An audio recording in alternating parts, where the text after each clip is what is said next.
The Irish Bar Library from Edward Carson, QC, by Edward Marjoribanks. The Irish Bar was one of the best clubs to which a young Irish gentleman might belong.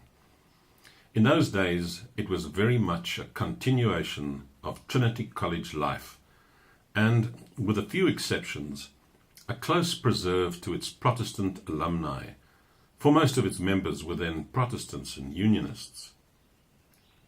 It was a smaller and homelier corporation than the English Bar, and although its prizes were less and its fees were lower, it made up in good fellowship what it lacked in guineas.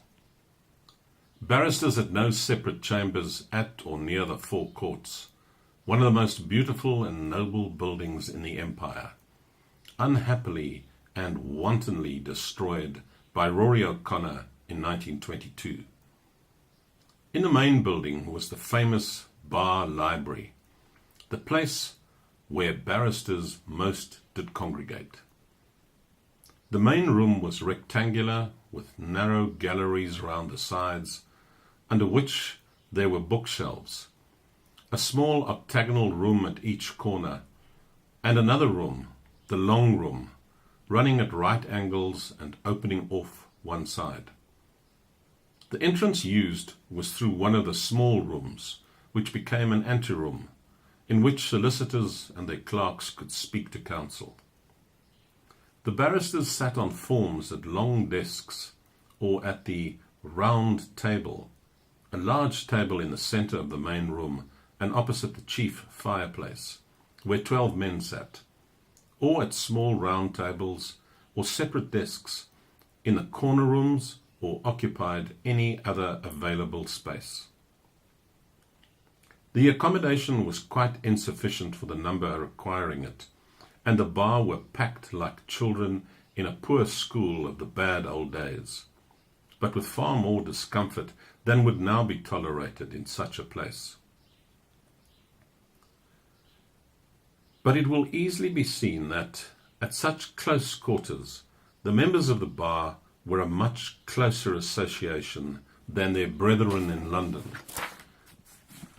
That jealousy and backbiting was so uncomfortable as to become really impossible, and that friendship and good fellowship were not only general, but necessary in such conditions.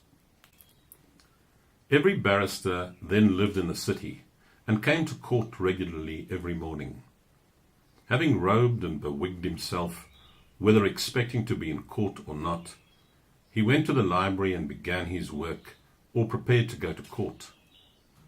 As in the House of Commons, though not strictly entitled under the regulations to any special seat, each man could acquire by custom his own.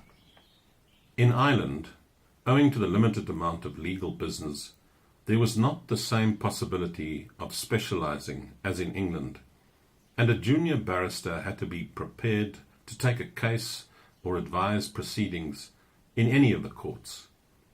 This general knowledge, perforce acquired, was very useful to Carson when he came to the English bar, and on many occasions he surprised the English judges and his own colleagues, such as A.H. Bremner, with his acquaintance with the most abstruse legal doctrines, which are as a closed book to the ordinary English common lawyer. Nevertheless, the library had its rough divisions.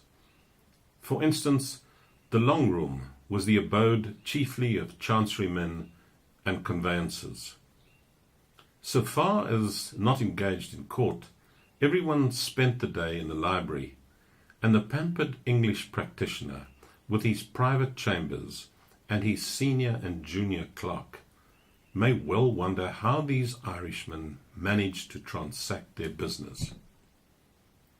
At the entrance to the main room stood a crier. This formidable official was in Carson's time an ex-trooper named Bramley, with a clear, powerful voice. Solicitors or their clerks, barristers had none, requiring to see a barrister or to summon him to court, came to the library door and mentioned the name of their counsel. Bramley then shouted the name. His voice would have reached far beyond the uttermost corner of the library, and the barrister immediately stopped his drafting or reading and went to the door. Bramley's voice retained its power from early morning until the shadows fell, and, in justice be it recorded, the ex-trooper's throat needed very little lubrication. He kept by him a printed sheet with the names of the barristers, and a man leaving the library would say where he was going, such as Rolls, Common Pleas, or Exchequer. Bramley then entered a note of this address after the man's name, and if, when subsequently wanted, he did not respond when his name was called, Bramley would tell the inquirer where to look for him. The shouting of names and the tramping of the men between their seats and the door made a great noise.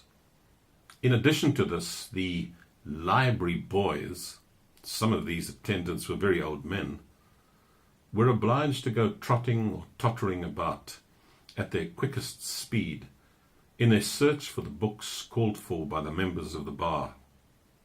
Further, there was much talk and laughter, quite unrestrained, chiefly at the fire and the round table, the centre of legal gossip and scandal of the Kingdom of Ireland.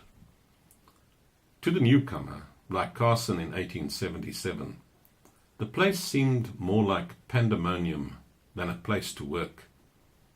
He wondered how he would, if a solicitor ever paid a call on him, even hear his name called above the hubbub, let alone do any study in such a place. Soon, however, like everybody else, he became used to it, and grew able to shut his ears to every sound but Bramley's stentorian "E.H. Carson," a cry at first rarely heard, but one which grew almost monotonous in its frequency as the years passed.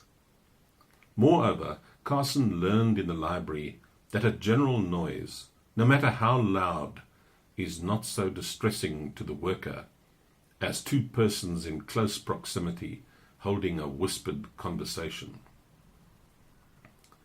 The library system had very great advantages. Gentlemen of the bar from the 6 quarters of Ireland, in 1877 there were 6 circuits, were thrown together, and as the Catholics and Nationalists began to come to the bar, the library became a fine centre of friendship and comradeship between men who were politically and religiously opposed. Indeed, the bar library was the best social club in Dublin.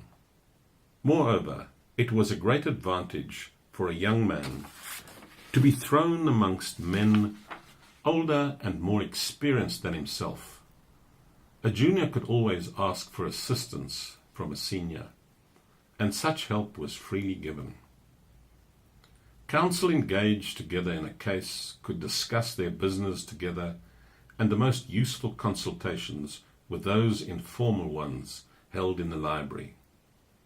More formal consultations were held in counsel's house in the evening, or in a consultation room at the courts, immediately before or after the courts rose.